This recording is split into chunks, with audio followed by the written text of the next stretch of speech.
میں اس کو جو ہے نا وہ آج کے حالات میں کوئی اتنی مماثلت نہیں دیکھتا. اب ہم جو ڈیمانڈ کر رہے ہیں وہ ہم ایک آئینی طریقے کے ساتھ جو ہے ہاؤس کے اندر جو ہے ووٹ آف نو کانفیڈنس کر کے اس حکومت کی ریموول جو ہے وہ مانگ رہے ہیں. اور کوئی آئین سے قطعی طور پہ کوئی انحراف کرنے کی خدا نخواستہ ہماری کوئی ڈیمانڈ نہیں ہے. آپ کوئی بھی ٹرانزیکشن دیکھ لیں پچھلے 3.5 سال میں، جب تک جو ہے ان کو بیساکھیاں پرووائڈ نہیں کی گئیں، ان سے ایک آرڈنری بل بھی پاس نہیں ہو سکتا. خان صاحب بالکل صحیح آپ نے فرمایا کہ بیساکھیوں کے سہارے پارلیمان میں ہر کروشل ووٹ پہ موقع پہ آپ فرما رہے ہیں کہ کیونکہ بیساکھیاں پی ٹی آئی کے ساتھ تھی، عمران خان کے ساتھ تھی، اس لیے اپوزیشن کو کامیابی حاصل نہیں ہوئی. گویا کہ اگر بیساکھیوں کا رخ بدل جائے اور وہی بیساکھیاں اب اپوزیشن کو حاصل ہو جائے، جس کے بارے میں آج کل بڑی چہم گوئیاں ہو رہی ہیں کہ شاید اس قسم کی کوئی ڈیولپمنٹ ہے، تو پھر نقشہ بدل جائے گا. گویا کہ تبدیلی جو ہے وہ یقینی طور پہ جیسے آپ نے فرمایا آئینی طور پہ آئے گی، لیکن بلبوتا بیساکھیوں کا ہی رہے گا، چاہے بیساکھیاں پہلے عمران خان کے پاس تھیں اور اب اپوزیشن کی جانب اویلیبل ہو جائیں. شاید خان صاحب یہ قطعی طور پہ ہماری ڈیمانڈ نہیں ہے کہ بیساکھیاں ہمیں اویلیبل ہوں. ہم چاہتے ہیں کہ تمام ادارے جو ہیں، تمام ادارے جس میں جو اس وقت کمپوننٹس ہیں ہماری پاور سٹرکچر کے، وہ آئین کی حدود میں کام کریں. وہ کوئی ادارہ جو ہے اگر کسی کے بیساکھی بنتا ہے تو جو آئین میں ڈیفائنڈ چیز ہے اس کی بیساکھی بنے. یہ بیساکھیاں جو ہیں ایک دوسرے کی جو ہے آئین اور قانون کے تحت بنے، کوازائی یا سپرا کانسٹیٹیوشنل جو ہے نا وہ بیساکھیاں نہ بنے. یہ معاف کیجیے گا خواجہ صاحب، یہ جو چہم گوئیاں ہوئی اس کی بنیاد ایک سب سے بڑی یہ ہے کہ اچانک حالیہ دنوں میں بھی جو صورتحال تھی نون لیگ زرداری صاحب کے حوالے سے، مسلم لیگ نون کی قیادت کی، وہ یکسر راتوں رات تبدیلی ہوئی. سیٹرڈے کو زرداری صاحب اور بلاول جو ہیں وہ آگئے مال ٹاؤن میں شہباز شریف صاحب کے پاس، مریم وہاں پہنچ گئی، اور یہ سارا ایکسپیرینس، یہ ساری چیزیں راتوں رات بدل گئی. وہ کہاں سے اعتماد آ گیا، وہ کہاں سے ساری باتیں جو ابھی پچھلے چند دنوں تک جاری تھی، آپ فیمسلی کہتے رہے ہیں کہ ان پہ کبھی ہم ڈیپینڈ نہیں کر سکتے، کبھی ان پہ ریلائی نہیں کر سکتے، کبھی ان پہ اعتماد نہیں کر سکتے، ٹرسٹ نہیں کر سکتے. تو یہ راتوں رات یہ تبدیلی جو آئی ہے، اس نے ان شکوک و شبہات کو جنم دیے کہ دراصل کچھ اور معاملہ ہے. نہیں خان صاحب، آپ کی بات جو ہے بالکل یہی اسپیکولیشن جو ہے ہو سکتی ہے، بالکل میں اس پہ مجھے کوئی اوبجیکشن نہیں ہے، لیکن میں آپ کو بتاؤں کہ ہماری ڈیمانڈ ہے، ساری اپوزیشن کی ڈیمانڈ ہے، خصوصاً پی ایم ایل این جو ہے بار بار اس پہ سٹریس کر رہی ہے کہ ہم جو ہے نہیں چاہتے کہ ہمیں کوئی انٹرفیرنس جو ہے میسر ہو، اور اس کے میسر ہونے پہ ہم جو ہے اس گورنمنٹ کی آؤسٹر جو ہے وہ پلان کریں یا اس گورنمنٹ کو جو ہے گھر بھیجیں. نہیں، بالکل قطعی طور پہ نہیں. ہم چاہتے ہیں کہ اسمبلی کے اندر اگر پی ٹی آئی کے ممبرز کی جو ہے ہمیں حمایت حاصل ہے، ہم ان کے ووٹ کے ذریعے ان کے خلاف ووٹ آف نو کانفیڈنس کریں، اور ہمیں حمایت حاصل ہے. اس وقت ہمیں 2 درجن جو ان کے ایم این ایز جو ہیں، منیمم 2 درجن. مگر خواجہ صاحب مجھے یہ سمجھائیے کہ اس سلسلے میں آصف زرداری صاحب کا کندھا کیوں، آصف زرداری صاحب کی سیاست سے بغل گیری کیوں، اور یہ تمام چیزیں آخر عوام بھی تو دیکھ رہی ہیں کہ کس قسم کے آپ کے ایکسپیرینس رہا ہے آل تھرو.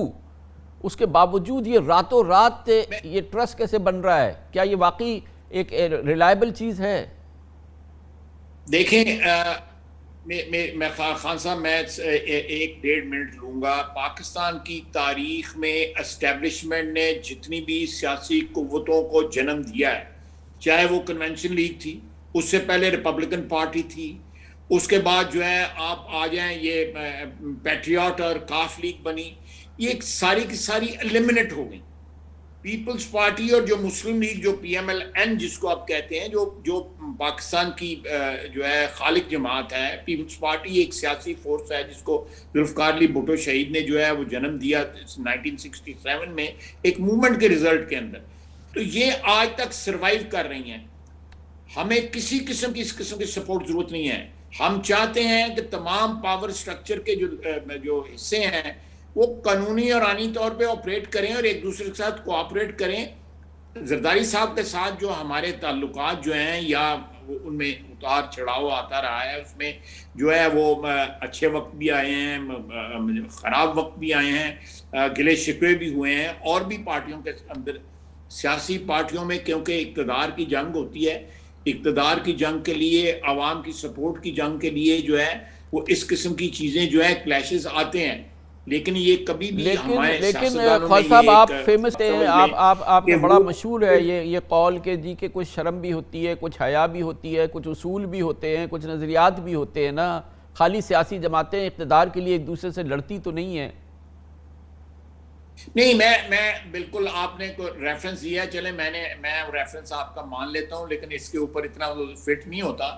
سیاسی جماعتیں جو ہیں اگر اتحاد ان میں ہو جائے آئین کی بحالی کے اوپر یا آئین کی اس کے اوپر بالادستی کے اوپر، تو اس میں کیا مذائقہ ہے، باوجود اس بات کے کہ ہمارے آپس میں اختلافات ہیں، ہم ایک دوسرے کو جو ہے وہ جو کرٹیسائز کرتے ہیں، سر تو اختلاف اچھی نہیں، بات آپ ہے، نے کہا ملک کے کہ میں لیے اچھی ساری بات ہے، زندگی جمہوریت میں کے لیے کبھی اچھا۔ بھی آصف زرداری صاحب پہ ٹرسٹ نہیں کر سکتا، آپ نے فرمایا سر۔ جی، میں نے بالکل کہا، میں بالکل بیک آؤٹ نہیں کر رہا ہے اپنے اس ریمارک سے، لیکن وہ میں نے زرداری صاحب کے متعلق جو ریمارک جو دیا تھا، اگر اس سے کوئی بڑی چیز جو ہے، ایک بڑا پرپس جو ہے وہ سامنے آ جاتا ہے کہ آئین کی حکمرانی اس ملک میں جو ہے میسر ہو، آئین کی حکمرانی قائم ہو، اس کے میری ریزرویشن جو ہے وہ بیک گراؤنڈ میں چلی جاتی ہے، یا میری ریزرویشن جو ہے وہ میٹر نہیں کرتی، میری ریزرویشن ہے اس چیز کہ میں ریزرویشن سے بیک آؤٹ نہیں کر رہا، لیکن ریزرویشن جو ہے وہ آبسٹیکل نہیں بننا چاہیے ایک بگر پرپس کے لیے، ایک ایسے پرپس کے لیے جس میں پاکستان قوم کی نجات ہے۔ تھینک یو سو مچ، بہت بہت شکریہ جناب خواجہ محمد آصف ہمارے ساتھ موجود ہے۔ کمرشل بریک، اس کے بعد ہم اس پورے ماحول کا ایک انڈیپینڈنٹ تجزیہ بھی حاصل کریں گے۔ جناب سلمان غنی ہمارے ساتھ ہوں گے چھوٹے سے وقفے کے بعد۔ Welcome back. کمرشل بریک سے پہلے ہم خواجہ محمد آصف، پاکستان مسلم لیگ نون کے چوٹی کے رہنما سے گفتگو کر رہے تھے، جاننے کی کوشش کر رہے تھے مسلم لیگ نون، اس کی لیڈرشپ، جناب میاں نواز شریف، شہباز شریف کے خیالات، ان کے شکوک شبہات، آئندہ کے سیاسی منظرنامے کے حوالے سے کیا رخ اختیار کرنا چاہیے، پاکستان مسلم لیگ نون کی اس پورے معاملے میں کیا پوزیشن ہونی چاہیے، اور یہ بھی بڑی اہم بات ہے، کیا ایک بار پھر جناب آصف علی زرداری پہ اعتبار کرنا چاہیے، ان کی سیاست سے ایک بار پھر کیا بغلگیر ہو جانا چاہیے۔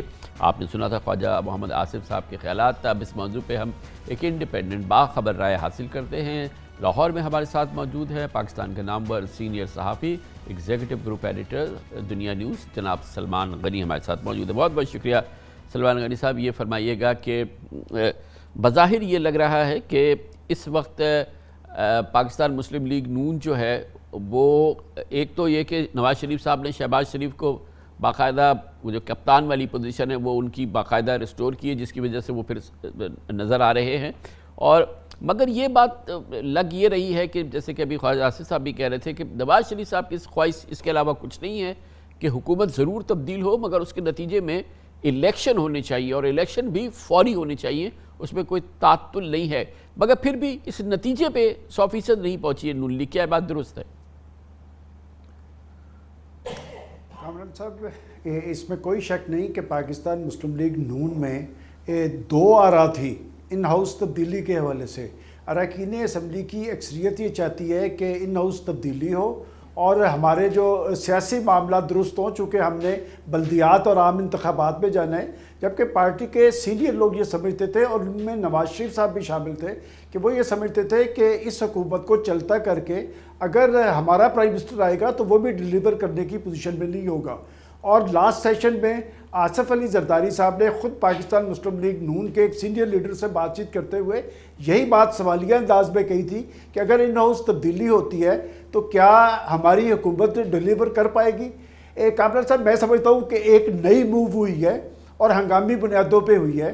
لاسٹ ویک سیچرڈے کے روز آصف زرداری صاحب کا بلاول بھٹو زرداری کے ہمراہ شہباز شریف صاحب کے ہاں آنا ایک غیر معمولی بات ہے۔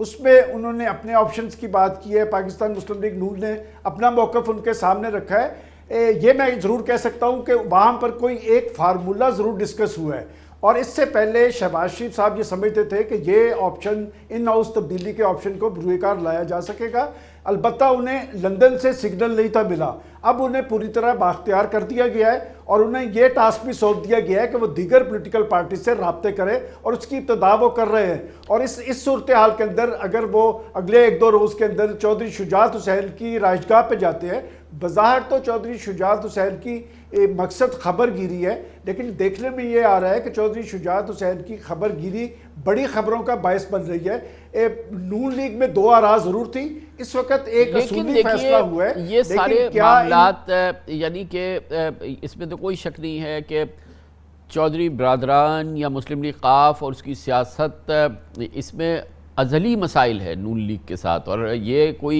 یعنی کہ آج کی بات نہیں ہے، یہ ایک ازلی لفظ دشمنی نہیں استعمال کرنا چاہتا لیکن ازلی سیاسی دشمنی ہے۔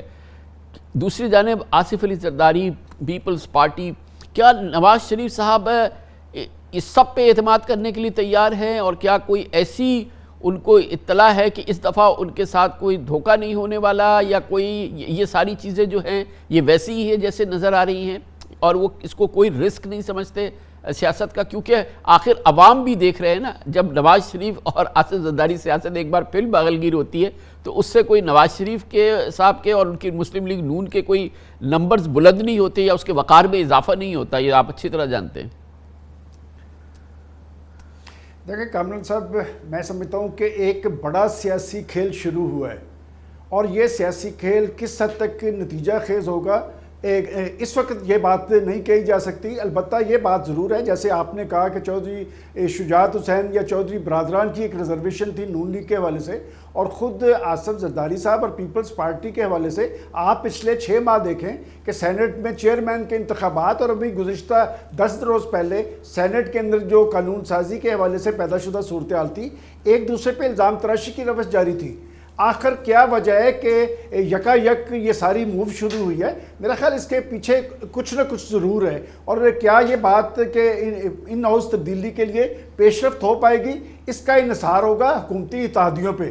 اگر تو واقعتاً اپوزیشن کی پارٹیز اور خاص طور پہ شہباز شریف صاحب حکومتی اتحادی ایم کیو ایم، کاف لیگ اور جی ڈی ایس کو اپنے ساتھ ملانے میں، لیکن یہ بتائیے کہ جب حکومت کو لپیٹنے کی بات ہوگی، نئے الیکشن کی بات ہوگی، تو آپ کے خیال میں پیپلز پارٹی زرداری صاحب سندھ میں اپنی حکومت کو قربان کرنے کے لیے تیار ہیں؟ کہ میرا نہیں خیال کہ صوبائی حکومتوں کو کوئی خطرہ ہے، اور کامران صاحب اس معاملے میں یہ بھی دیکھیں کہ ہمیشہ اسلام آباد کا راستہ لاہور سے ہو کے جاتا ہے۔ اب یہ جو ان ہاؤس تبدیلی کی آپشن پہ بات ہو رہی ہے، یہ پنجاب کی سطح پہ نہیں ہو رہی سر، یہ وفاق کی سطح پہ ہو رہی ہے، اور میں معاف کیجیے گا، آپ ماشاءاللہ بہت ہی تجربہ کار اور بہت ہی باخبر صحافی ہیں، لیکن آخر عمران خان بھی کوئی موم کی گڑیا تو نہیں ہے نا کہ وہ سارا ہوتا رہے گا۔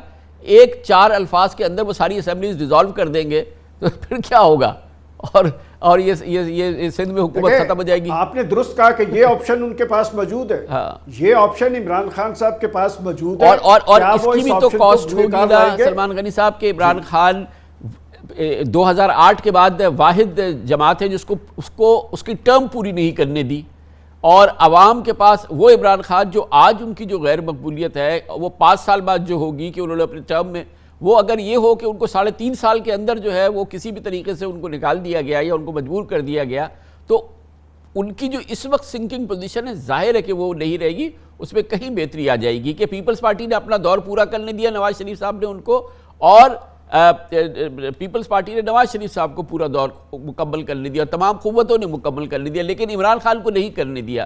اس سے عمران خان کی پوزیشن تو بہتر ہو جائے گی سر۔ کامران صاحب، ہمیشہ حکومتیں اعتماد پہ چلتی ہیں، اور دنیا کے جمہوری معاشروں میں مڈ ٹرم الیکشن بھی ہوتے ہیں، اور بات یہ کہ جس صورتحال سے عمران خان صاحب کی حکومت چل رہی ہے ان کی کارکردگی کے حوالے سے بہت سارے سوالیہ نشانات ہیں، اور آج بھی میں آپ کو یہ نہیں کہہ رہا کہ وہ کب موو کریں گے، اس وقت کوئی ایسی ہنگامی طور پہ کوئی پیش رفت ضرور ہوئی ہے جس کے لیے آصف زرداری صاحب لاہور آئے، شہباز شریف صاحب اس کے لیے ایکٹیو ہوئے، لیکن عمران خان صاحب کے خلاف ان ہاؤس موشن تبھی پیش ہوگی جب حکومتی اتحادی ان کے ساتھ ہوں گے۔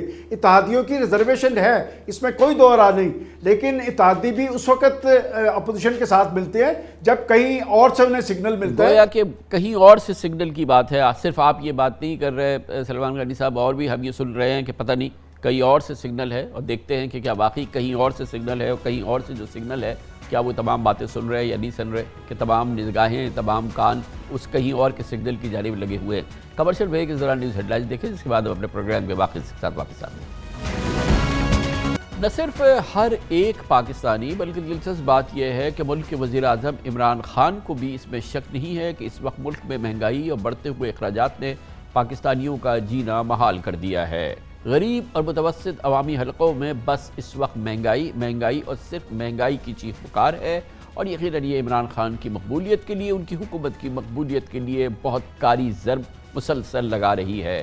رائے عامہ پر تحقیق کرنے والے جو ادارے ہوتے ہیں، بڑے معتبر ادارے، گیلپ پاکستان، پلس کنسلٹنٹ کے مصدقہ سروے آئے ہیں حالیہ مہینوں میں، اور جو اس بات کی گواہی دے رہے ہیں کہ مہنگائی نے آمدنی اور اخراجات کا توازن بالکل درہم بھرم کر دیا ہے۔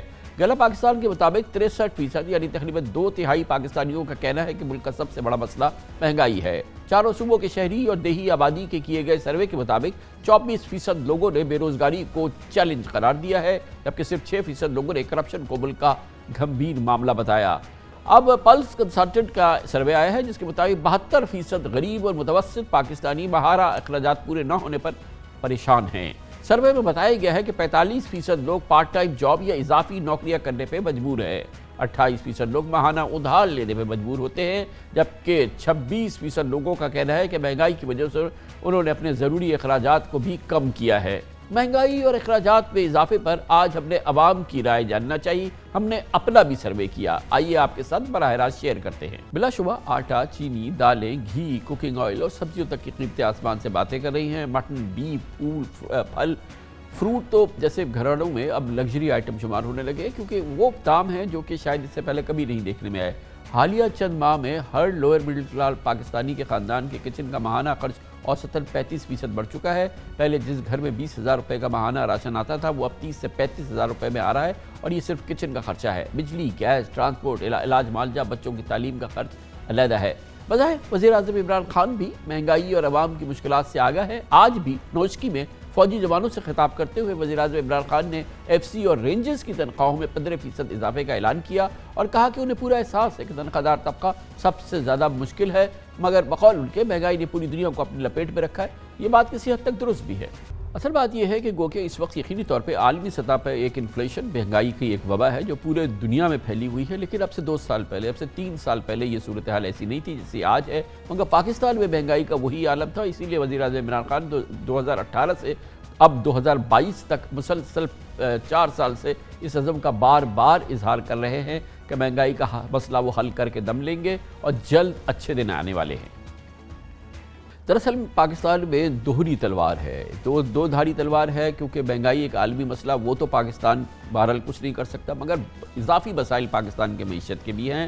اسی وجہ سے تمام حالیہ ریکارڈ مہنگائی کے ٹوٹ گئے ہیں۔ پیٹرولیم مصنوعات کی قیمتوں میں اضافے اور اشیاء خورد و نوش پر 17% جی ایس ٹی کے بعد ہر چیز مہنگی ہوئی ہے۔ ادارہ شماریات کے مطابق کنزیومر پرائس انڈیکس سی پی آئی کے مطابق پچھلے مہینے جنوری میں مہنگائی کی شرح تقریباً 13% تک پہنچ گئی، اور پرسوں گورنر اسٹیٹ بینک رضا باخر نے بھی روشن ڈیجیٹل اکاؤنٹ سے متعلق ایک تقریر میں کہا کہ مہنگائی اور کرنٹ اکاؤنٹ خسارہ کنٹرول کرنا 2 بڑے چیلنجز ہیں۔ عوام کو اس سے تعلق نہیں ہے، عوام یہ جانتے ہیں کہ ان کا جینا 2 بھر ہو گیا ہے، اور اس عوام کی نفس پہ یعنی کہ پلس پہ ہاتھ رکھا ہے۔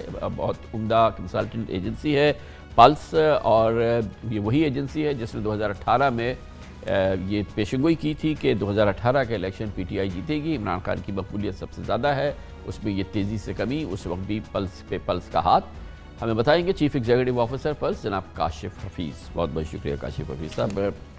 آپ باقاعدہ اس کو ابھی آپ مجھے دکھا بھی رہے تھے کہ اس کو ٹریک کر رہے ہیں، 2018 سے کتنی تیزی سے یہ معاملہ جو ہے خراب ہوتا چلا جا رہا ہے، اور اب یہ شاید کافی پریکیریس سچویشن ہے۔ جی، اصل میں ہم نے 2018 سے ایک انیشیٹو لیا تھا، اور گورنمنٹ کی 100 ڈیز پرفارمنس، کیونکہ اس میں بھی ایک 100 ڈیز پرفارمنس میں یہ تھا کہ ہم یہ کر دیں گے، فنا کر دیں گے، تو ہم نے ایک 2018 سے ایک کنزیومر پلس یا ایک پبلک پلس ہم نے لینا شروع کیا۔ اس کا طریقہ یہ تھا کہ ہم ٹیلی فونک سروے کرتے ہیں کچھ 2000 سے زائد لوگوں کا، اور اس کے اندر کچھ 60 سے 70 شہر ہوتے ہیں، اس میں رورل ایریا ہوتا ہے، اربن رورل، اور میل فیمیل کا جینڈر ہوتا ہے، اور اس سے ہم اس طرح سے کنٹینیوٹی کے ساتھ کرتے رہے۔ صرف کووڈ کے زمانے میں ہماری ایک کوارٹرلی ایک سروے ہے جو کہ ایک ویو ہماری ڈراپ ہوئی تھی، لیکن ادروائز ہم اسے مستقل کر رہے ہیں، اور جو بھی صورتحال ہوتی ہے ملک کی کنڈیشن، اس کے اندر وہ ایک ٹریکنگ ریسرچ ہے، ایک بالکل ای سی جی کی طرح چیز آپ کے سامنے آ جاتی ہے۔ مثال کے طور پہ ہم نے جب یہ اسٹارٹ کیا 2018 کے اندر، تو عموماً جو عمران خان وزیر اعظم کے جو بیانیے تھے چیزوں کے ساتھ تھی، ان کی حمایت ایکسٹرا آرڈنری تھی۔ تقریباً کسی بھی ہم نے ماضی میں نہیں دیکھا، لیکن یہ کہ پہلے 2-3 کوارٹرز ان کے ساتھ بہت پاپولیرٹی گزرے. گویا 2018 اچھا چل گیا. جی اس کے بعد وہ ایک ڈکلائن آیا. پھر عمران خان صاحب نے تقریر کی یونائٹڈ نیشن کے اندر، پھر ان کی دوبارہ اپریسیشن اوپر گئی. پھر اس کے بعد یہ پھر ڈکلائن پہ آئے. تقریباً ہم نے نوٹ کیا مارچ کے اندر ایک اور نیریٹو گورنمنٹ کی طرف سے آنے لگا کہ ہم مشکل وقت سے نکل گئے ہیں. بہت اسٹرانگ نیریٹو آ رہا تھا، تو اس کا امپیکٹ جو ہے وہ عام پبلک نے لیا اور لوگوں نے کہا کہ ہم بہتر حالات میں آ گئے ہیں. لیکن ڈیزاسٹر ہیپن ان اکتوبر، جب اکتوبر اور دسمبر کے اندر جب چیزیں، اکتوبر کون سا؟ یہ اکتوبر 2021، اس کے اندر ایک مہنگائی کی ایک ویو آئی، اس کے بعد آئی تو تمام چیزیں جو ہے وہ ایک ہاتھ سے لگتا ہے کہ سلپ ہوتے چلی گئی لوگوں کی، اور لوگ پرابلم کے اندر آتے چلے گئے. گورنمنٹ کے اوپر اچھا یہ بتائیے کہ یہ کتنی پاکستان کی نبض ہے؟ یہ 22 کروڑ عوام کی نبض ہے. یقیناً 2000 افراد کا سامپل سائز جو ہے اس 22 کروڑ کے ملک میں کافی چھوٹا ہے، لیکن دنیا میں بہرحال اسی طرح سے ہوتا ہے. جو دنیا میں جو سروے کے سٹینڈرڈز ہیں اس کے لحاظ سے یہ کتنا ایکوریٹ ہے یا کتنا قریب از ایکوریٹ؟ میں اس میں کہوں گا کہ پاکستان کی جو ریسرچ انڈسٹری ہے، جو مارکیٹنگ اور سوشل ریسرچ انڈسٹری ہے، وہ ایک رول، ایک ایزو مارک کوڈ آف کنڈکٹ ہے، European society of marketing advertisement research. ہم سب اس کو فالو کرتے ہیں، اس کے اسٹینڈرڈس کے مطابق کرتے ہیں. ہم پلس کنسلٹنٹ کے پلیٹ فارم سے پاکستان کو 4 صوبوں میں نہیں بلکہ ہم 16 کلچرل بیلٹس میں تقسیم کرتے ہیں. اور ان کلچرل بیلٹس کی وجہ سے سندھ کو ہم کو 3 حصوں میں تقسیم کرتے ہیں، پنجاب کو 3 حصوں میں تقسیم کرتے ہیں، کے پی کو ہم 5 حصوں میں کرتے ہیں، بلوچستان کو 3 حصوں میں، جی بی اور آزاد جموں و کشمیر. اس سے فائدہ یہ ہوتا ہے کہ ہر ایک کی اربن رورل پاپولیشن ہے، اور آپ اسی پاپولیشن سے آپ سیمپل کو لیتے ہیں اور کوشش کرتے ہیں کہ پاکستان کے ہر کونے خطے سے آپ اسے کور کریں. اس کے اندر چھوٹے قصبوں کو بھی کور کریں اور بڑے قصبوں کو بھی کور کریں. اگر ہم صرف ایک انٹرسٹنگ کہ پاکستان کے اس وقت جو 7 بڑے شہر ہیں وہ پاکستان کی ٹوٹل اربن کا 49% ہے. اگر آپ سارا سیمپل یہاں سے لے لیں گے تو چھوٹے شہروں سے آپ ختم ہو جاتا ہے. تو یہ ضروری ہے کہ آپ تمام. اچھا یہ جو اس وقت ڈسکنٹینٹ ہے، اس کو تو کوئی ڈسپیوٹ نہیں کرے گا نا کہ لوگ بہت زیادہ پریشان ہیں. آپ نے کیونکہ 2018 میں بھی دیکھا تھا تو وہ جو سیمپل تھا یا وہ جو جینڈر کلاس تھی یا وہ جو آپ کا جو سیگمنٹس تھے، ہر جگہ اکراس دا بورڈ خرابی آ رہی ہے. اور وہ جو سونڈ عمران خان کا لائلسٹ تھا یا حامی تھا پاکستانی، وہ کتنا پریشان ہے؟ دیکھیں اس میں ہم یہ کہتے ہیں کہ ہم پاکستان کو ایک 5 سوشو اکنامک کلاسز میں ہم ڈسٹریبیوٹ کرتے ہیں پاکستان کی research industry as a Bible کے طور پہ. تو اس وقت اگر میں عمران خان صاحب، پرائم منسٹر عمران خان صاحب کے ساتھ جو سب سے زیادہ سیٹسفیکشن نظر آتی ہے وہ اپر سوشو اکنامک کلاس میں نظر آتی ہے. باقی جتنے آپ جتنے آپ لوور ہوتے چلے جاتے ہیں اتنی جو ہے وہ پرابلم جو ہے وہ بڑھتی چلی جاتی ہے. تو ایکسپینسز کا مسئلہ ہے، چیزوں کا مسئلہ ہے، تو یہی ہمیں اپنے سروے میں ریفلیکٹ ہو رہا ہے. لیکن آپ پھر کیونکہ آپ کا سروے ایکسپیٹریٹس کو ٹچ نہیں کرتا، وہ ایریا میرے خیال میں ان کا سیکیور ہے. اب اس میں کیا کہہ سکتے ہیں، ہمارے جتنے رشتہ دار ہیں، ہماری جتنی بہنیں ہیں، کبھی ہمیں سروے آتا ہے بڑی ناراض ہوتی ہیں. اچھا یہ فرمائیے گا کہ اس میں کتنا چانس ہے کہ اگر یہ جو انفلیشن کی وبا ہے یہ کچھ بہتری آنی شروع ہو اور گریجولی بہتر ہو، یا یہ کہ عمران خان کی نظر ڈوب چکی ہے جو پلس آپ دیکھ رہے ہیں اس میں؟ لیکن ہم اس طرح سے نہیں کہہ سکتے. ہماری تو مطلب یہ کہ وی آر، مطلب جیسے آپ یہ کہیں گے امپارشل قسم کے لوگ ہیں، اور ہمارا ظاہری بات ہے کوئی اچھائی یا برائی میں نہیں ہوتی چیز. ہم یہ تو نہیں کہہ سکتے کہ گورنمنٹ کی کوئی نظر ڈوبی ہے، کوئی چیزیں ڈوبی ہیں. یہ they are in the hot water conditions, اور وہ اگر کوئی اپنے پالیسیز کو بہتر کریں گے، it's all depends on the policies, تو یہ اس سے نکل سکتے ہیں. لیکن right now they are in the hot water condition. تو ان کا جو پاپولسٹ بیس ہے وہ جو ایروڈ ہو رہا ہے وہ کہیں اور جا رہا ہے یا وہ بیچارہ؟ نہیں، ہمیں یہ فیل نہیں ہو رہا کہ وہ کہیں کسی دوسرے کے پاس شفٹ ہو رہا ہے، لیکن ہمیں یہ ضرور فیل ہو رہا ہے کہ وہ انڈیفرنٹ ہو رہا ہے. وہ نو رسپانس کے اندر جاتا ہے. وہ یہ کہتا ہے کہ ہم نے لاسٹ ٹائم اس کو ووٹ دیا تھا، اب ہم کسی اور پارٹی کو ووٹ نہیں دیں گے. لیکن وہ جو کہ جو ان کی اپوزیشن کی پارٹیز تھیں ان کا جو ہے وہ بڑھ رہا ہے. کے پی کے اندر البتہ ہمیں نظر یہ آ رہا ہے کہ اپوزیشن کی پارٹیز جو ہے دے آر گیننگ. تو یہ جو اس وقت صورتحال ہے اس میں ایک بات امپورٹنٹ یہ ہے کہ عمران خان جس بیانیے پہ جیتے وہ خالی مہنگائی کم کرنے کے بیانیے میں تو نہیں جیتے، وہ جیتے تھے کہ ہم کرپشن کا خاتمہ کریں گے. سب سے بڑا ان کا جو فلیگ شپ تھا وہ یہ تھا، اور تمام حالات واقعات یہ بتا رہے ہیں کہ اس میں کوئی کمی نہیں آئی ہے. اس سے بھی لوگ دل برداشتہ تو ہوتے ہیں. جی ہماری جو ٹریکنگ ریسرچ ہے ہمیں یہی بتا رہی ہے کہ جو سب سے بڑی ڈس اپوائنٹمنٹ ہے، جو مطلب جسے آپ کہتے ہیں کہ marketing is not the battle of products, the battle of perceptions. تو اگر بیٹل آف پرسیپشنز کے اندر آئے تو کرپشن جو ہے جو ان کے ساتھ ڈس ایسوسیٹیڈ تھی اور ان کو دوسروں کے ساتھ کیا تھا، وہ اب ان کے ساتھ ایسوسیٹیڈ ہے ایز اے گورنمنٹ. ہو سکتا ہے ایز اے پرسنالٹی نہ ہو، لیکن ایز اے گورنمنٹ کے طور پہ جو ہے وہ کرپشن جو ہے وہ ہمیشہ اس کا گراف جو ہے وہ ہر دفعہ سے پہلے زیادہ بڑھ رہا ہے. تقریباً ہم نے جو لاسٹ سروے کیا تھا 72% لوگ کہتے ہیں کہ موجودہ گورنمنٹ میں کرپشن کی پرابلمس ہیں. تو گویا کہ عمران خان کی غیر مقبولیت کی ایک بڑی وجہ جو ہے وہ یہ ہے کہ لوگوں نے یہ ایکسپیکٹ کیا تھا کہ عمران خان کے آنے سے کرپشن میں بہت بڑا فرق پڑے گا. ہر پاکستانی اس کا گواہ ہے کہ اس میں یہ فرق نہیں پڑا. اور یہ لوگوں کی جو ایک طرح سے ان کی جو مایوسی ہے ان کے حوالے سے, ان کی حکومت کے حوالے سے یہ بہت بڑا کنٹریبیوٹر ہے اس میں. دیکھیے میں آپ کو صرف آپ کو 1 منٹ لیتا ہوں. دیکھیں ہمارا ایک سوال تھا جو ان کا ایک اسٹیٹمنٹ تھا کہ میں برانڈ ہوا, میں کرپٹ نہیں ہوں, تو اس کے ساتھ آپ کتنے % لوگ متفق ہیں؟ تقریباً 42% لوگ ان کے اس بیان سے متفق نہیں تھے کہ ایز اے کرپٹ. لیکن جب ایک سوال ہم یہ پوچھتے ہیں کہ حکومت کی کارکردگی کے حوالے سے آپ پوچھیں کہ کتنی مایوس کن ہے یا بہتر ہے, تو 70% لوگ کہتے ہیں کہ مایوس کن ہے. لیکن جب ہم عمران خان کی حکومت, عمران خان ایز اے وزیر اعظم کی پوچھتے ہیں تو وہ ابھی بھی بہت زیادہ ہے, لیکن وہ 71 سے گر کے 41 42 پہ چلی جاتی ہے, 45 پہ چلی جاتی ہے. اچھا یہ مطلب کہ ڈس سیٹسفیکشن بھی نیچے کی جانب گئی ہے کہ پہلے اگر 45 50 ہوتی تھی وہ گر کے 20 سے 18 ہو گئی. لیکن بہت انٹرسٹنگلی وہ جو تذبذب کی دنیا کے لوگ تھے ان بٹوین, وہ جو ہے وہ ہمیں گریجولی 30-35% کی جانب چلے جاتے ہوئے نظر آتے ہیں, جو کہ اوپر کہتے ہیں کہ انڈیفرنٹ, مطلب کہ گورنمنٹ خراب ہے, لیکن Imran Khan as a personality, as a prime minister کے بارے میں وہ کہتے ہیں کہ وہ انڈیفرنٹ کے فیز کے اندر جا رہے ہیں. یعنی کہ وہ لگاؤ جو ہے وہ اب لا تعلقی میں بدل رہا ہے. جی اس طرح کی نظر آ رہی ہے اس کے اندر. اور یہ مطلب ہے کہ نیا ووٹر, نیا پاکستان کے لحاظ سے بہت سارے لوگ آئے تھے, تو اگر فار ایگزامپل ہم اس پہ, ہمارا کام تو وہ جج کرنا نہیں ہے, تبصرہ کرنا نہیں ہے, لیکن یہ کہ ڈس اپوائنٹمنٹ ہو سکتی ہے کہ نئے ووٹرز اگر ڈس ایسوسیٹ ہوتے ہیں ووٹنگ پروسیس سے, جو کہ کانفیڈنس ہے. ایک اور ہمارا سوال یہ تھا کہ لوگ پارلیمنٹری نظام سے آتے ہیں, صدارتی لوگ پارلیمنٹری نظام پہ کانفیڈنس سے, تو وہ ان کی ڈس اپوائنٹمنٹ جو ہے وہ بڑی ڈس اپوائنٹمنٹ ہوگی ہم سب کے لیے. تھینک یو سو مچ, بہت بہت شکریہ جناب Kashif Hafeez, chief executive officer plus ہمارے ساتھ موجود تھے. امپورٹنٹ بات یہ ابھی آپ نے کاشف حفیظ صاحب سے سنا, پاکستانی اس بات پہ بھی بہت نالاں ہیں کہ کرپشن جو ختم ہونی تھی یا کم ہونی تھی یا واضح طور پہ اس میں فرق ہونا تھا وہ نہیں ہوئی ہے. اس کی ہم ثبوت دیں گے آپ کو چھوٹے سے کمرشل بریک کے بعد, جب ہم FBR کی کرپشن کی بات کریں گے جو سرتاج کرپشن ہے اس وقت پاکستان کی. اس کی بات کرتے ہیں چھوٹے سے وقت کے بعد. پاکستان تحریک انصاف حکومت, عمران خان حکومت کی ایک بڑی ناکامی یہ ہے کہ ملک میں کرپشن کے معاملات میں بہتری نہیں آئی.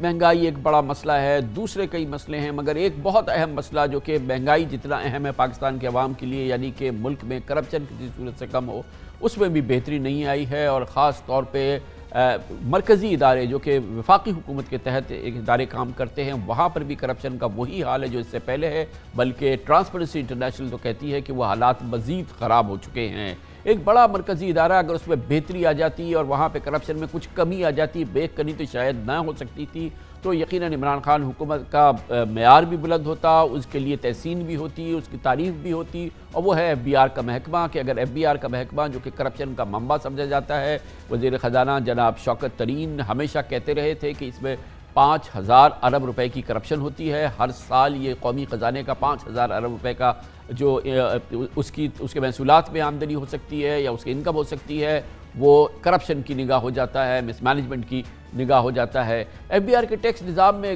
کھانچے, گھپلے, ملی بھگت اور کرپشن میں کوئی کمی نہیں آئی. آج ہر پاکستانی اس کا گواہ ہے, اور یہی بات ہم نے گواہی کے طور پہ مانگی.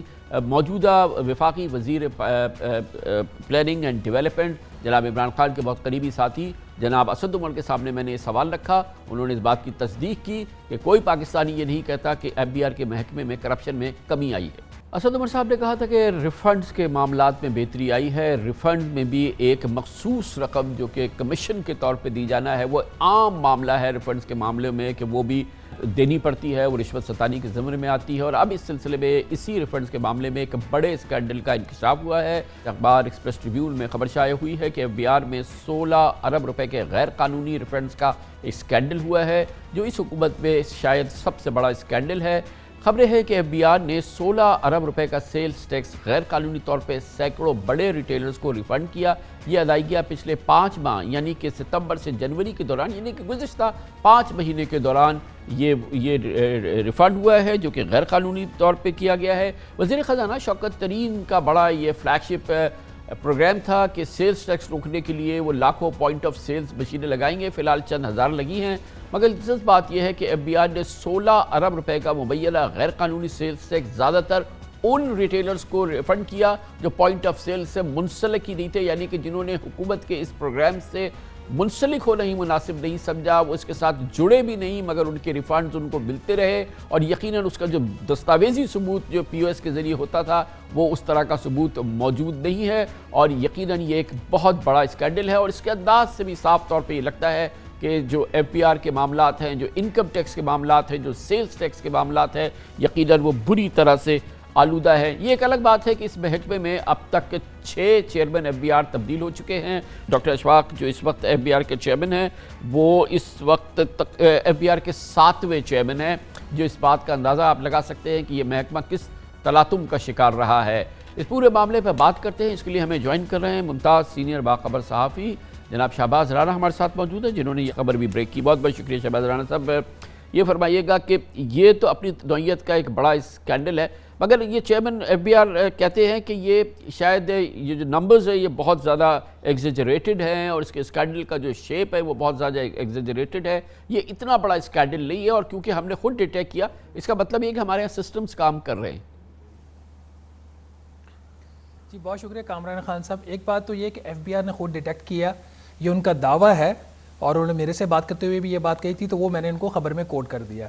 لیکن جو میری اطلاعات ہیں انہوں نے خود ڈیٹیکٹ نہیں کیا۔ جو ایک شوکت ترین صاحب نے کمیٹی بنائی ہے پرائیویٹ ممبرز کی ایف بی آر میں، اس کے جو 2 ممبران تھے انہوں نے سب سے پہلے اس چیز کو غالباً پوائنٹ آؤٹ کیا تھا۔ ان کے پاس کوئی انسائڈ انفارمیشن ہوگی، اور وہ شوکت ترین صاحب کے ان کے وہ نوٹس میں بھی لے کے آئے تھے۔ یہ تو ایک چیز ہوگی۔ اب دوسرا اس کی جو نوعیت ہے اسکینڈل کی، یہ بڑی اس میں منفرد نوعیت ہے اس کی۔ یہ ایک ایسی نوعیت ہے جس کے اوپر آپ کلیئرلی کہہ بھی نہیں سکتے کہ انہوں نے کرپشن کی ہے، اور آپ اس چیز کے اوپر کوئی پوزیشن لے نہیں سکتے۔ اب اس کا ایشو ایسے ہے، جیسے آپ نے خود فرمایا کہ پوائنٹ آف سیل کے ساتھ جو تاجر انٹیگریٹ نہیں ہوگا ایف بی آر کے سسٹم کے ساتھ، تو 2019 میں یہ قانون آیا تھا کہ وہ جتنا بھی ان پٹ ٹیکس کلیم کرے گا اس کا 15% اس کو نہیں ملے گا، 85% اس کو ایڈجسٹ ہو جائے گا۔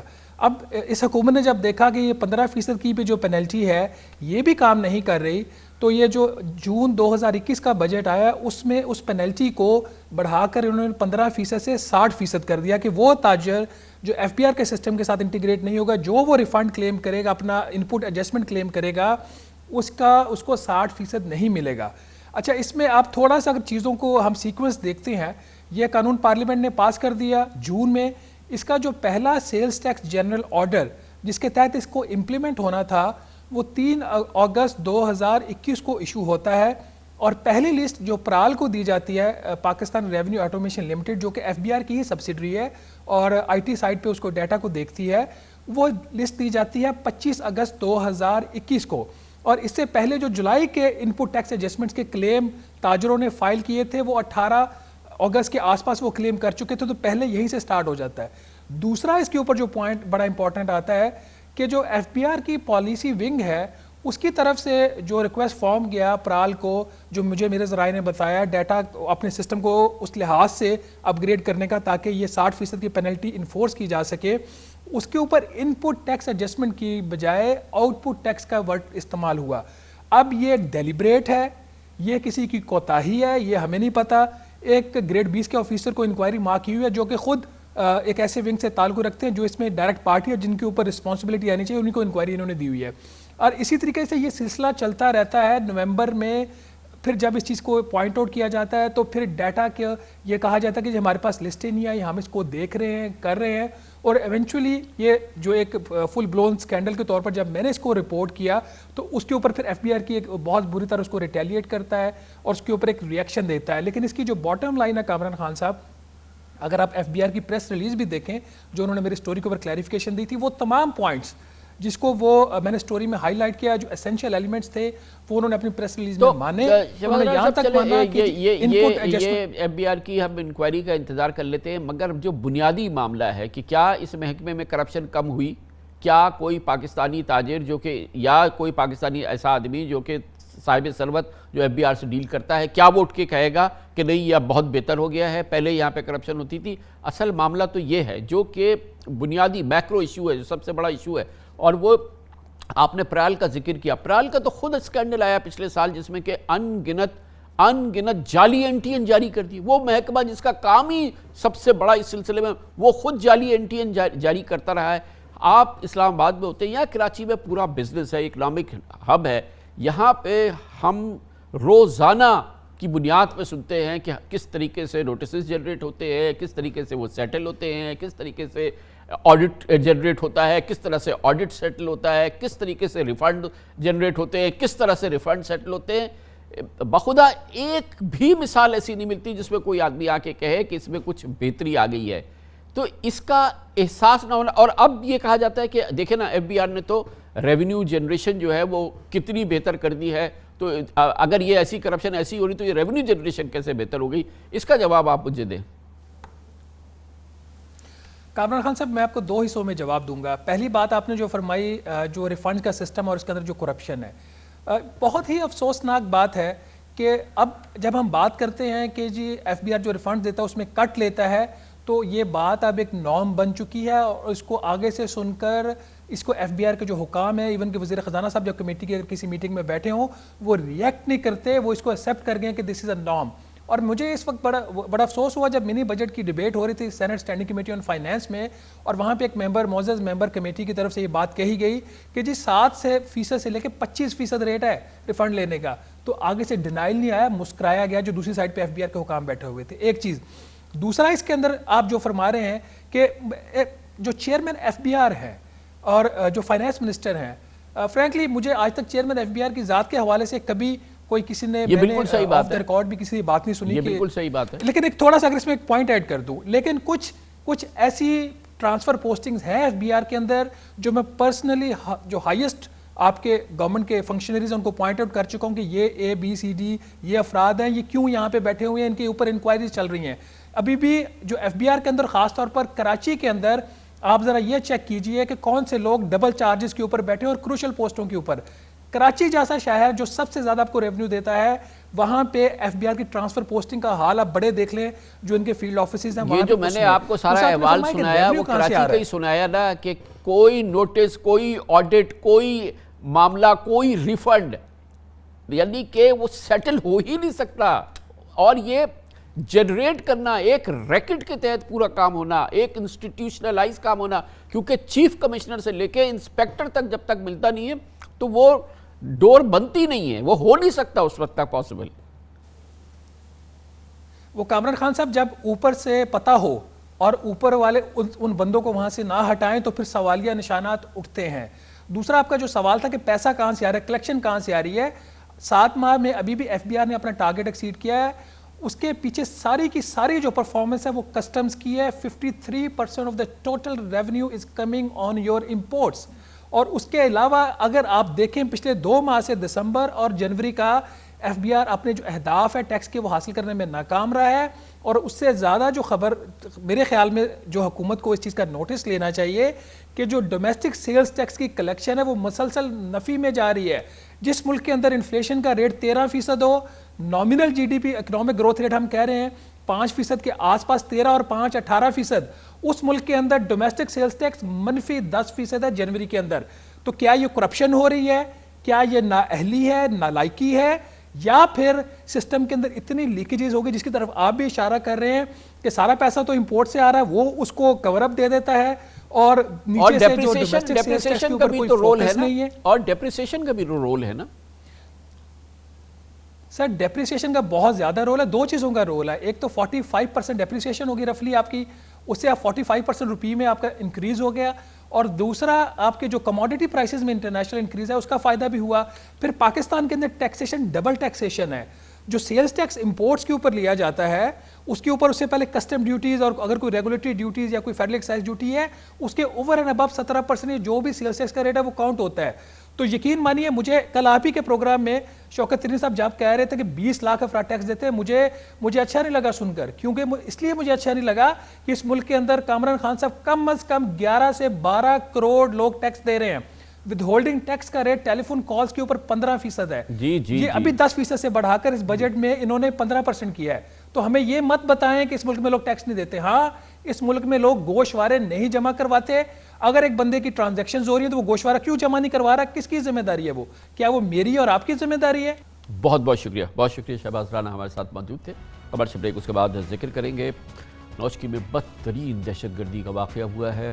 فوج پاکستان پہ حملہ کیا دہشت گردوں نے. آج وزیر اعظم اور army chief general Qamar Javed Bajwa Noshki پہنچے ہیں. نہ صرف یہ کہ ہمارے بہادر سپاہیوں کے ساتھ کھڑے ہوئے ہیں شانہ بشانہ, وہاں کے ایلڈرز نے جو رہنما ہیں, جو کہ لیڈرشپ ہے وہاں کی قبائلی لیڈرشپ ہے, انہوں نے پاکستان کے ساتھ اپنے لگن کا, اپنی محبت کا, اپنی یکجہتی کا بھرپور اظہار کیا ہے. بہت اچھا منظر تھا, بہت اچھی باتیں ہوئی ہیں. اس پر بات کرتے ہیں چھوٹے سے وقفے کے بعد. وزیر اعظم عمران خان نے آج اپنی تمام شیڈیولڈ سرکاری مصروفیات جس میں وفاقی کابینہ کا اجلاس بھی شامل تھا اسے منسوخ کیا۔ خود army chief general Qamar Javed Bajwa نے بھی آج سارا وقت گزارنے کا فیصلہ کیا نوشکی اور پنجگور میں، جہاں پر آج وزیر اعظم اور آرمی چیف علیحدہ علیحدہ پہنچے تھے اور پھر اکٹھے انہوں نے مل کے ان شہداء کو خراج عقیدت پیش کیا جنہوں نے بلوچستان کے حالیہ دہشت گردی کے واقعات میں جوامردی سے دہشت گردوں کا مقابلہ کیا تھا اور پھر جام شہادت نوش کیا تھا۔ سیاسی اور عسکری لیڈرشپ نے ملک کے سرحدی علاقوں میں دہشت گردوں کے سامنے بہادری کا مظاہرہ کرنے والے مسلح افواج کے جوانوں کی حوصلہ افزائی کی اور شہداء کو خراج تحسین پیش کیا۔ شرکاء سے خطاب میں وزیر اعظم عمران خان نے کہا کہ پوری قوم پاک فوج کے جوانوں کے ساتھ کھڑی ہے، بہت جلد دہشت گردوں کو فیصلہ کن شکست ہوگی۔ آج بلوچستان میں قیام کے دوران وزیر اعظم عمران خان اور chief of army staff general Qamar Javed Bajwa نے مقامی قبائلی عمائدین سے اور لیڈرشپ سے بھی بات کی اور عوام سے بھی، عوامی جو لیڈرشپ ہے جو ریپریزنٹیٹیو ہیں ان سے بھی ملاقات کی اور ان سے ان کے ساتھ نہ صرف یکجہتی کا اظہار کیا بلکہ ان کی ہمت افزائی بھی کی ان تمام معاملات میں دہشت گردوں کا مقابلہ کرنے کی جو مقامی طور پہ جو سپورٹ ہوتی ہے فوج کو اور سیکیورٹی ایجنسیز کو۔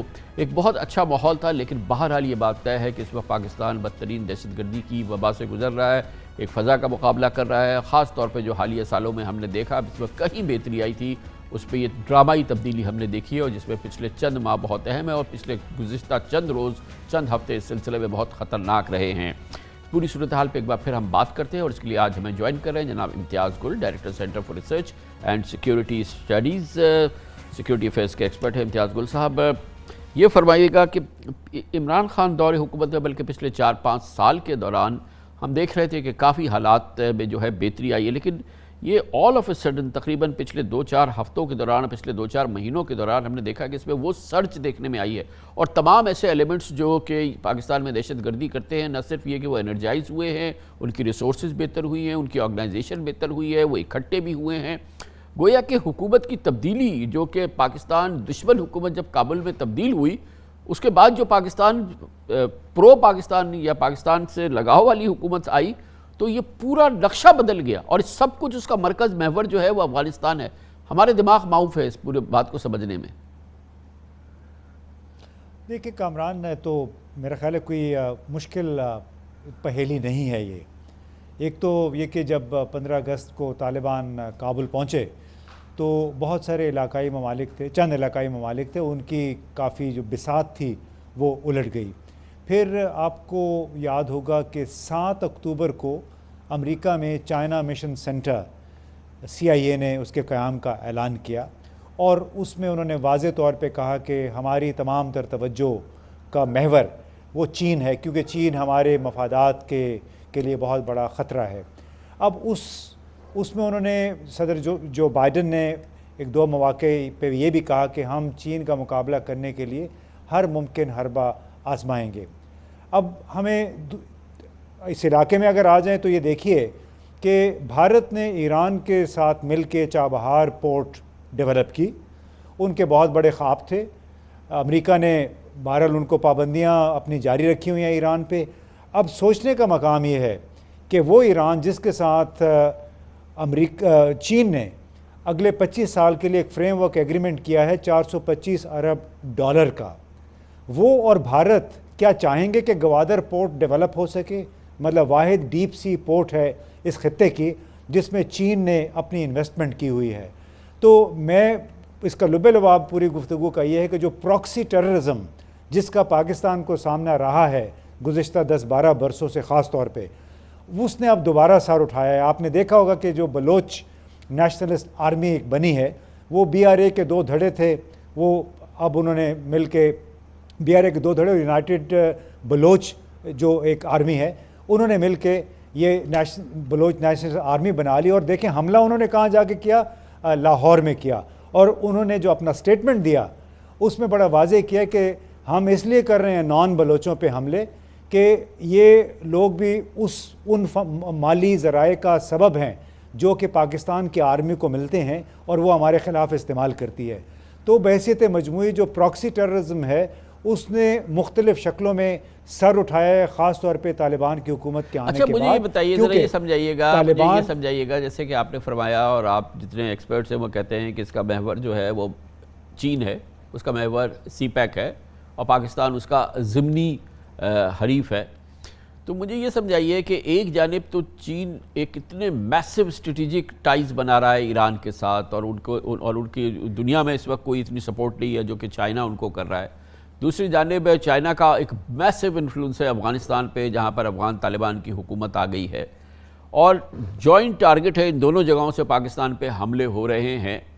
کیا چین کوئی اپنا انفلوئنس استعمال نہیں کر سکتا افغانستان میں یا ایران میں کہ یہ ان کو تو بخش دو، یا یہ کہ ایک پریکٹیکل کوئی سپورٹ یا کوئی کسی قسم کی ان کا بڑا اکنامک مسئلہ ہے، ان کی اپنی ایک وہ بات ہے، وہ پاکستان کا اتحادی چین جو ہے وہ کہاں کس چیز میں ہمارا اتحادی ہے؟ دیکھیے چین پاکستان کے یہ بھی ذہن میں رکھنا چاہیے کہ چینی بڑے ناپ تول کے سوچ سمجھ کے بات کرنے والے ہیں، فوراً جمپ نہیں کرتے فیصلے کرنے میں، اور بہت بڑے بڑے بول کے اپنا اظہار نہیں کرتے ہیں، وہ خاموشی سے کام کرتے ہیں۔ ابھی گزشتہ چند مہینوں سے وہ دیکھ رہے ہیں کہ ایران میں پناہ لیے ہوئے بلوچ علیحدگی پسند گروہ کیا کر رہے ہیں، تو میرا اپنا یہ خیال ہے کہ جو انہوں نے ان کے ساتھ تعاون کا اسٹریٹجک فریم ورک بنایا ہے وہ اس پہ ابھی شاید وہ نظر ثانی کریں گے۔ انہوں نے اس امید پہ بنایا تھا کہ ایک طرف ایران ہوگا، دوسری طرف پاکستان ہوگا، یہ دونوں مل کے چین کے لیے کندھے کا کام دیں گے، لیکن اب وہ یہ دیکھ رہے ہیں کہ بھارت کو چونکہ یہاں پہ ایک پولیس مین کے طور پہ استعمال کیا جا رہا ہے چین کے خلاف، اور وہی بھارت چابہار میں ایران کے ساتھ ہے، لہٰذا ایک ایسی صورتحال پیدا ہوگی کہ خود چین بھی میرا خیال ہے یہ سوچنے پہ مجبور ہے کہ آیا ہم ایران کے ساتھ اپنا اسٹریٹجک فریم ورک جو تعاون ترقی اور تعاون کا ہے وہ آگے بڑھا سکیں گے کہ نہیں۔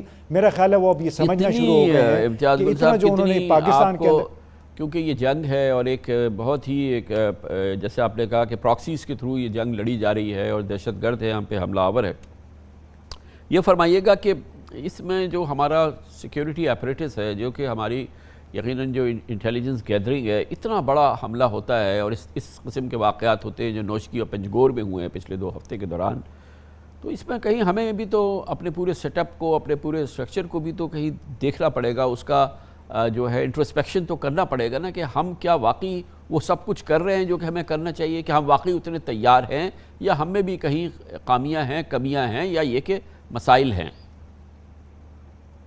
جی بہت اچھا سوال ہے کامران صاحب، اور میرا خیال ہے ان خطوط پہ بہت سارے پاکستانی سوچ رہے ہیں۔ اچھا آپ نے یہ سوال اٹھایا، بالکل بلا شبہ ضرورت ہے ہمیں اندرونی طور پہ دیکھنے کی کہ جہاں پہ ایک ایسے علاقے میں جہاں پہ آپ کو کلومیٹر تک انسان نظر نہیں آتا، وہاں پہ آپ 15 20 25 لوگوں کی ایک یونٹ کو وہاں پہ چھوڑ دیتے ہیں، اور وہ بالکل عملاً اس علاقے کے جو سخت موسم ہے، سخت علاقہ ہے، اور جو انسرجنس ہیں ان کے رحم و کرم پہ چھوڑ دیتے ہیں، تو آپ کیسے توقع کر سکتے ہیں کہ ان کو کوئی ایمبوش نہیں کرے گا؟ جو نوشکی میں یا پنجگور میں جو بھی واقعات ہوئے ہیں اس کی بنیادی وجہ میں سمجھتا ہوں یہی تھی کہ یہ شاید کمپلیسنٹ تھے، ان کو آئیڈیا نہیں تھا کہ میرا خیال ہے احساس نہیں ہوا کہ ایک ہاسٹائل ٹیریٹری ہے اور اس کے اندر ہمیں first second third line of defence اور بالکل مختلف قسم کے SOPs چاہیے اپنے اس علاقے کو کا تحفظ کرنے کے لیے۔ میرا خیال ہے کہ ابھی اس وقت کافی کچھ اثر نو جائزہ لیا جا رہا ہے کہ کیوں ہم نے اس طرح کے سیکیورٹی اقدامات پہلے نہیں کیے، کیوں نظر انداز کیا گیا، اور کیوں اس طرح ان دہشت گردوں کو یہ موقع ملا ہے ہمارے نوجوانوں کو شہید کرنے کا۔ بہت امپورٹنٹ ہے یہ کہ ہونا چاہیے ایسا۔ بہت بہت شکریہ جناب امتیاز گل صاحب، اور یقیناً پاکستانی متمنی ہوں گے، جاننا چاہیں گے کہ اس حملے کے بعد کیا اقدامات کیے گئے ہیں، حالات میں کیا بہتری آئی ہے، کہاں غلطیاں ہوئی ہیں اور کس کو اس کی سزا ملے گی۔ اس کے ساتھ ہی ہمارے آج کے پروگرام کا اختتام ہوتا ہے۔ کل آپ سے پھر ملاقات ہوگی انشاءاللہ۔ کل تک کے لیے کامران خان کو اجازت، اللہ حافظ اللہ سے۔